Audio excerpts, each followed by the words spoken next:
Hey guys, we're here with our IBA Season 3 Week 4 match taking on the Portage Herdiers and their coach PointBlanke.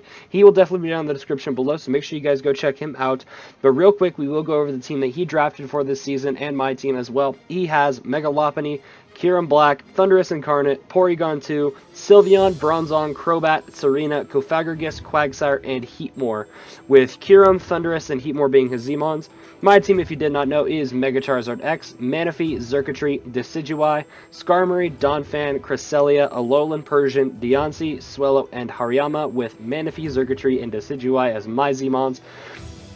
We are finally getting the chance to go further into depth with these teams that I am building for the IBA. The first three matches, if you guys did not know, are divisional matches, and we will rematch those three opponents later in this season, so I didn't want to reveal too much about my sets or anything. But I'm less worried about these battles, because the only time I'll ever play these guys again is if I see them again in playoffs, and I can't really account for that, and I do want to be able to show you guys my team and the things that I'm bringing, so I am less worried about those sorts of matchups. If we do have to play them again, it's no big deal. We'll definitely make it work. So looking at his team, those top three Pokemon are arguably the biggest threats on his team that we will face in terms of an offensive presence. He has a very good defensive presence as well, notably with Porygon 2, Cofagrigus, and Bronzong.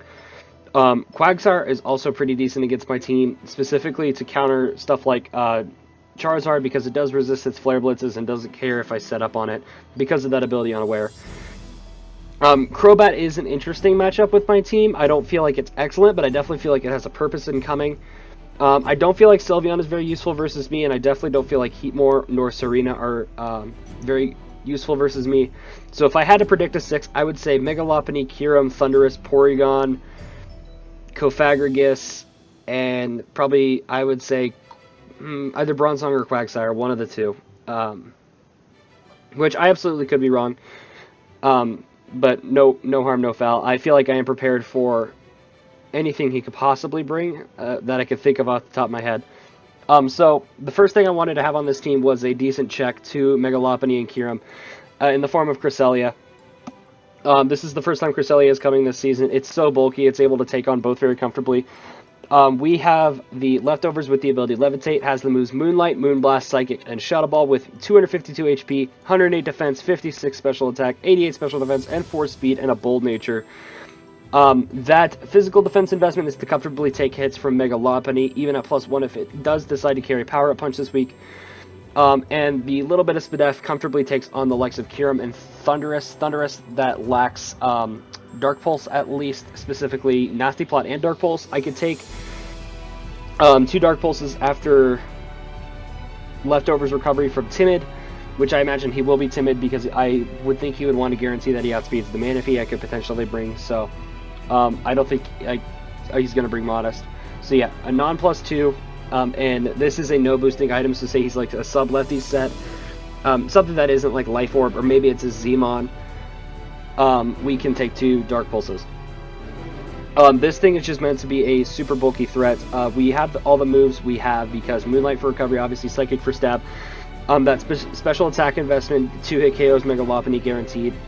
The Shadow Ball is for Bronzong if he does decide to bring it. I could have decided to bring Calm Mind, but I did not want to be stuck in a one-on-one situation where I can't beat Bronzong. And Moonblast is for Kyurem. Psychic does not guarantee break a sub if he is a sub Kyurem set. But Moonblast is, and I want to be able to take care of that, no problem. So, the next mon on this team is Hope, our DNC, holding the Babiri Berry with the ability Clear Body. Has the moves Diamond Storm, Moonblast, Stealth Rock, and Heal Bell with 252 HP, 112 attack, and 144 special defense with a sassy nature. That special defense investment is to comfortably take on Thundurus better. I am immune to Kyurem's Dragon Stab. With the Babiri Berry, I can take 1 Iron Head and do a shit ton back with Diamond Storm. I don't believe it kills for sure. I believe it kills after rocks. Moonblast is for my secondary stab, specifically to hit stuff like Lopunny. That is resistant to Diamond Storm. Rocks, it is the only rock setter we are bringing this week. We did briefly consider Donphan on this team, but it ultimately didn't fit. And Deontay, I really want to set up rocks on his team because of the likes of Kyurem, Thundurus, Crobat, and the Heatmore, which if he does decide to bring, all being weak to rocks. The likes of Porygon and Cofagrigus not really appreciating the 12% that they're going to take. So I felt like rocks was necessary this week. Heal Bell just in case something bad happens to Cresselia. We do have to play carefully with Heal Bell because, spoiler alert, we are bringing Guts on our Hariyama this week. So I don't want to get rid of that, but I didn't really need another move. There wasn't a move that I felt better fit on Deontay besides maybe Toxic, but you guys will see we already have plenty of Toxic on the team. Plenty of Toxic, haha. So I was less worried about that, honestly. The next mod on this team is an interesting Mega Charizard Accent, holding the Alduin, holding the Charizardite X with the ability Blaze that will become Tough Claws after it Mega Evolves, with the moves Toxic Roost, Dragon Claw, and Fire Spin with 88 HP, 124 attack, 64 defense, and 232 speed with an Impish nature. That speed investment outspeeds a Kyurem-b that is speed creeping my Xurkitree. The bulk investment takes on Mega Lopunny decently comfortably as you can take it on. And physical variants of Kyurem-b that aren't like using Dragon Stab. Say he's like locked into Iron Head or something like that. If he's choiced, I could bring in Charizard and take it on decently well. You know, stuff like that. It takes on Earthquakes from Quagsire. It's just a bulky-ish Charizard set with Fire Spin Toxic because I expect either Quagsire or Cofagrigus to be a switch into Charizard. So the plan is to Fire Spin either one and then Toxic it and then Roost Stall it, let the Toxic wear it down. With that attack investment, Dragon Claw does kill Kyurem-b after rocks if he's running minimal HP investment. It's specifically an HP investment that basically if he throws speed into Kyurem-b to outspeed Xurkitree, decides to go Jelly / Timid / Naive or whatever, throws the rest into one of the attack stats and throws the rest into HP, something like that, then Dragon Claw kills after rocks is the point of that. We didn't really need a fourth move for a Stally Charizard set, so we decided to bring Dragon Claw to do some more massive damage to that Kyurem-b. It's even decent offensive stab with the likes of Tough Claws boosting as well. The next mod on this team is going to be Fumble, our Alolan Persian, holding the leftovers with the ability for Coat. Has the moves Parting Shot, Knock Off, Toxic, and Taunt with 32 HP, 252 defense, and 224 speed with a Timid nature, or a Jolly nature, excuse me. That amount of speed outspeeds Thundurus Incarnate. Excuse me, so I can get a Parting Shot off on it, minus Prankster moves, of course. But actually, Prankster moves don't work on me because I'm a Dark type, so I didn't even account for that, my bad. I did consider bringing Foul Play on this set, but I felt like the other 4 moves were completely necessary. It was a very bad case of 5-move syndrome this week. Taunt, Toxic, Knockoff, a combination to handle the Porygon and his general bulk, but specifically Porygon, and Parting Shot to pivot around on his team. Just a bulky, fast support Alolan Persian this week. Really nothing to it, nothing special. The next mod on this team is going to be Trickmaster, our Xurkitree, holding the Choice Scarf with the ability Beast Boost. Has the moves Volt Switch, Thunderbolt, Energy Ball, and Dazzling Gleam with 72 HP, 252 special attack, 4 special defense, and 180 speed with a Timid nature. That amount of speed outspeeds Mega Lopunny in cohesion with our Choice Scarf. This thing does quite a number on his team. With his ground type being Quagsire and Xurkitree naturally learning Energy Ball, his team is decently weak to Xurkitree. His other electric resists are Kyurem-b and Serena, and I already mentioned that I don't think Serena is coming, and we are carrying Dazzling Gleam for the Kyurem-b as well. So I imagine this game going something along the lines of, you guys will see the Hariyama set later, but it will for the most, if things go the way I imagine they will go, it will break its team. Rocks will start whittling down his team. Cresselia, Persian, Deontay, and Charizard will slowly whittle down his team by switching in and out. And then Xurkitree will come in late game and hopefully win, is basically the plan here. His team has like the perfect offense and perfect defensive balance. I luckily have good checks to all of his offensive threats, so it's just a matter of slowly beating his defensive threats, essentially. The final mod on this team is Oddjob, our Hariyama, holding the Assault Vest with the ability Guts.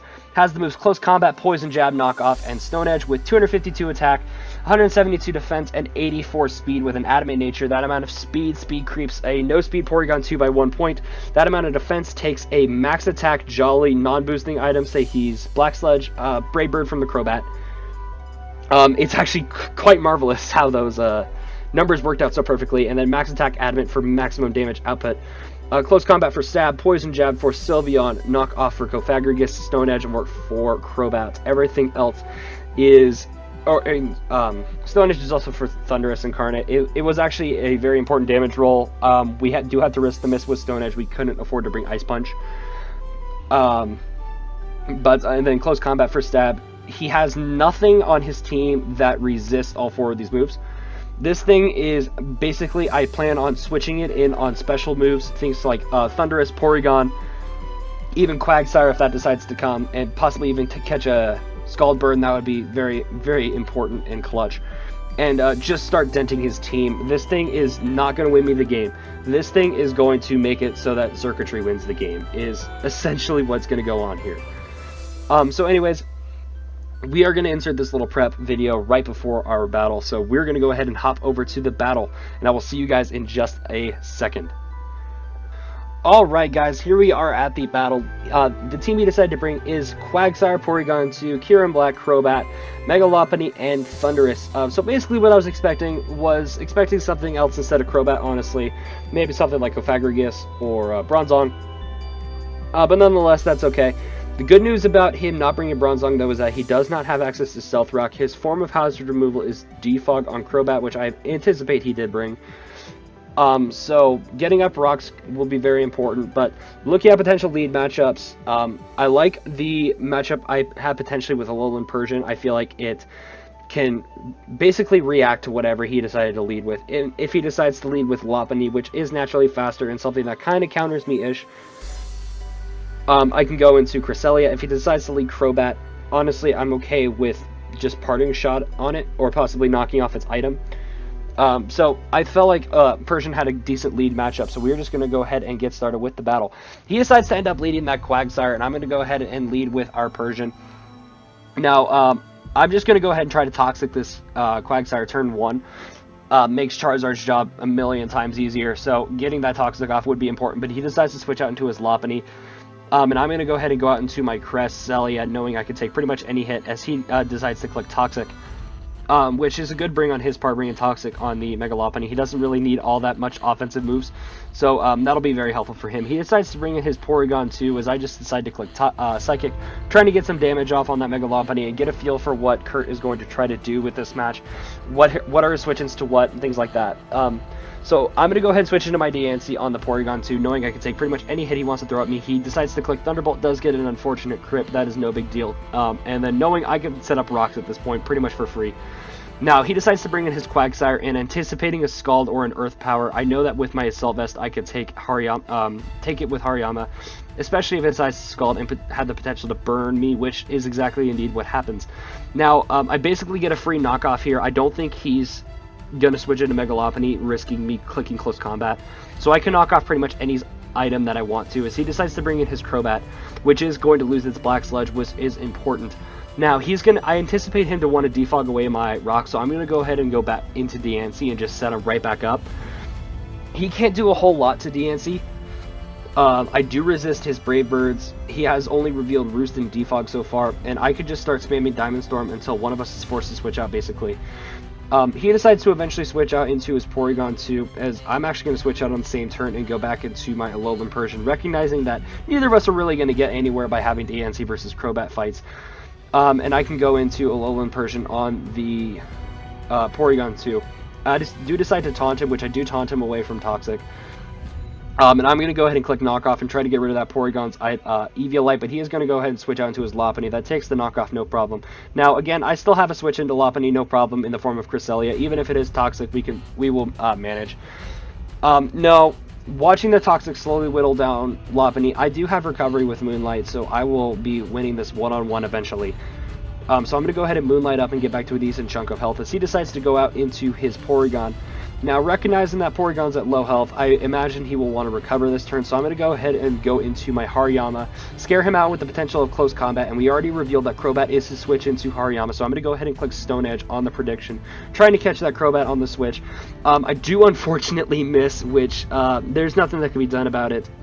We will continue the game, we will make it work. I'm going to go ahead and go into my DNC, again anticipating him to want to defog away the rock, so I could just set him right back up.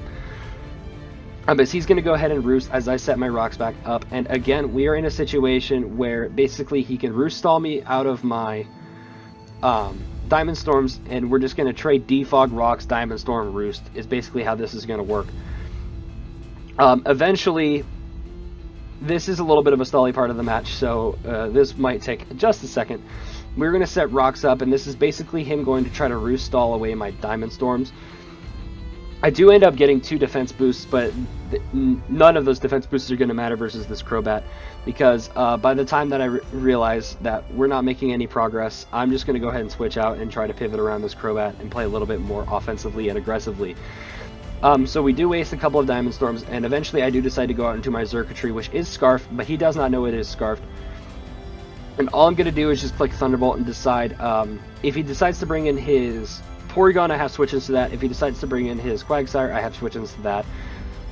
So I'm just going to go ahead and click Thunderbolt and try to get some damage off as he goes into his Porygon, and I'm going to go ahead and go back into my Persian as he clicks Recover. Now, anticipating him to go out into his Lopunny that he has now done twice on this Persian, I'm going to go ahead and Parting Shot and go into my Cresselia and threaten this Lopunny out. And basically the plan here is to double back into Persian and make him feel threatened that, like, I kind of want to play a little bit of mind games here, basically. So I'm going to go ahead and double back into Persian. And after just clicking Parting Shot, predicting the Lopunny switch in, I think he would stay in on my Parting Shot and try to take advantage of my Persian. So I'm going to go ahead and knock off its Eviolite, which does work perfectly. So the thing's Eviolite is now gone, which is excellent. And now that the Eviolite is gone, I had no reason to click Knock Off. I'm just going to click Parting Shot, which does work out nicely, as he does get sent out into his Lopunny, and we can go into Crest and scare this thing out. This thing is getting worn down by Rocks and Toxic. Things are going very well against this Lopunny. It can't really do a whole lot to Cresselia. So I'm just going to go ahead and click Psychic and get some damage off on this Porygon. I anticipate will be coming in. It has come in quite often on my Cresselia. I'm going to go ahead and bring in my Hariyama, again predicting Recover, so I can scare him out with a Close Combat. Now, again predicting the Crobat to come in, I'm going to go ahead and click Stone Edge, but he does not switch out this time around, and instead clicks Thunderbolt, which does minimal damage to me because of my Assault Vest. And I'm just going to honestly stick to my guns here and click Stone Edge. I was considering clicking Close Combat just to deal with the Porygon, but Stone Edge, as we saw, was doing enough damage to the Porygon anyway, so I'm just going to go ahead and stick to my guns, click Stone Edge, which does decide to switch in the Crobat, and that's going to drop to a Stone Edge. Now, he decides to bring in the Thundurus, and I cannot take a Thunderbolt, and I do want to save Hariyama late game for potential close combat or knockoff threats against the Quagsire and the Porygon, so I'm just going to go ahead and switch out into my DNC, which is my Thundurus answer, and clicks Diamond Storm. He decides to switch out into his Quagsire, which takes a Diamond Storm, no problem, and that is no big deal at all. I'm going to go ahead and switch into my Alolan Persian. It's done its role for this match, honestly, so I'm just going to go ahead and switch that in, get some clean damage off, pivot around this thing a little bit better, and I'm going to go ahead and click Toxic. If he decides to bring in Lopunny, I have a switch in with Crest. Toxic was the safest play, I felt. He does decide to bring in his Porygon, so now this thing is Eviolite-less and has a poison on it. So I'm just going to go ahead and Parting Shot. I'm going to go ahead and Parting Shot into my Hariyama, honestly predicting Recover. But he decides to just Thunderbolt me instead, which is no big deal. We do lose our Hariyama, but that's okay. The game is now tied 5-5 at turn 40, which is a very long game. This is a perfect opportunity to get my Mega Evolution off, and I decide to click Fire Spin here just in case he wants to go into his Quagsire. It still kills the Porygon. He does not decide to switch, and that's okay.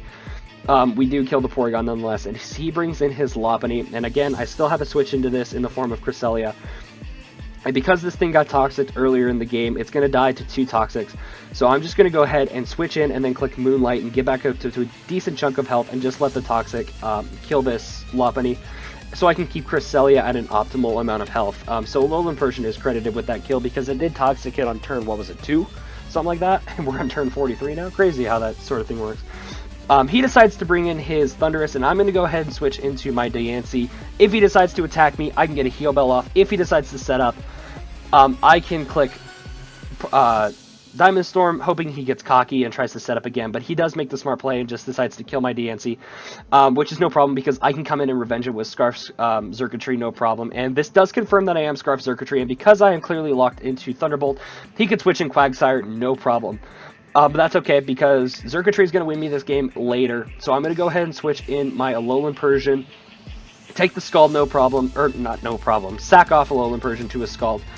And bring in my Charizard. Charizard, again, serves little purpose in this match. I win this with Xurkitree, so I'm going to go ahead and just click Toxic. Try to get some whittle damage off on this Quagsire. And if he does decide to switch into the Kyurem, that's no big deal. Or that's very nice to Toxic that thing as well. So I'm going to go ahead and click Dragon Claw, hoping I do kill. He does outspeed me. That does not confirm if he's Scarf or not, because I did speed creep this thing. I didn't guarantee outspeed it, so I don't know if he's Scarf for sure, but what I do know is that he is at -2 special attack and cannot take a Xurkitree out in one hit, so I'm going to go ahead and safely lock myself into Energy Ball, knowing that I 2-hit KO the kyurem-b, and if he decides to switch into Quagsire, as he just did, that will drop as well. So back comes the kyurem-b. It's Toxic, it's taking rocks damage, it's not going to live 2 Energy Balls. He decides to click Ice Beam, and the fact that he outspeed me just there does now confirm that he was Scarf. We click Energy Ball, do get a crit to close out the game. If that crit didn't happen, basically it would have been a 1-0 in my favor rather than a 2-0. Basically I would have probably gone into Cresselia, clicked Moonblast if I don't die, to Ice Beams repeatedly if he wasn't Scarf, for example. If he clicks Dracos or whatever. Eventually I would sack off Cresselia and come back in Xurkitree late game and win with Dazzling Gleam. That will guarantee kill. So the crit just really made it a 2-0 instead of a 1-0, but nonetheless, good game to Kurt, aka PointBlanke. Definitely make sure you guys go check him out. Awesome dude. It was a really good battle. Definitely a long battle, that's for sure. The longest we've had this season so far. Next week we are, yeah, actually I didn't do my outro right. Anyways, that is going to be it for this video. If you guys did enjoy, a like and a subscription would be much appreciated. Next week we take on NoivernNation and the Las Vegas Galladers, his new team. Davion's a very good friend of mine, so, and I haven't played him in a long time in the league format, not since the NPL. God, what was it? NPL.